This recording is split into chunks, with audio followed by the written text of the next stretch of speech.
बिस्मिल्लाहिर्रहमानिर्रहीम। अस्सलामु अलैकुम वरहमतुल्लाहि वबरकातुहू। आबिद राजा चैनल की तरफ से आज मैं अपने दोस्तों को बताऊंगा कि कब्र में काम आने वाले 7 अमाल कौन कौन से हैं। उससे पहले मैं अपने तमाम दोस्तों से गुजारिश करूंगा कि अगर आपने अभी तक मेरे चैनल आबिद राजा को सब्सक्राइब नहीं किया तो ज़रूर कर लें। तो स्टार्ट करते हैं। बिस्मिल्लाहिर्रहमानिर्रहीम। नबी अकरम सल्लल्लाहु अलैहि वसल्लम ने इरशाद फरमाया, इंसान के मरने के बाद भी 7 अमाल का अजर जारी रहता है जबकि इंसान अपनी कब्र में होता है। नंबर 1, किसी को इल्म सिखाया हो, यानी आपने किसी को तालीम दी हो। नंबर 2, नहर खोद कर पानी जारी करवाया हो। नंबर 3, पानी का कुआं बनवाया हो।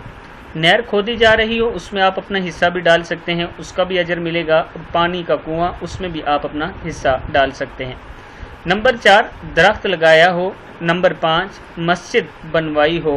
नंबर 6, कुरान मजीद को अपने पीछे छोड़ा गया हो, यानी कुरान करीम खरीद कर वक्फ कर दिया हो, या किसी को कुरान पढ़ाया हो, या अपने बच्चों को पढ़ाया हो और वो आपके पीछे पढ़ते हों। नंबर 7, अपने पीछे नेक औलाद छोड़ी हो जो इसके मरने के बाद इसके लिए दुआए मगफरत करती हो। किताब का हवाला ये नीचे मौजूद है, आप दोस्त देख सकते हैं। तो दोस्तों, इनमें से कोई एक अमल भी ऐसा नहीं जो बहुत ही मुश्किल हो। ज़रूरी नहीं आप पूरी मस्जिद बनवाएंगे या पूरा कुआं खुदवाएंगे। इनमें आप अपना हिस्सा भी डाल सकते हैं और हिस्सा 1 रुपये से लेकर लाखों रुपए तक हो सकता है। इंशाअल्लाह इसका आपको अजर मिलेगा। इस वीडियो को आपने आगे ज़रूर शेयर करना है।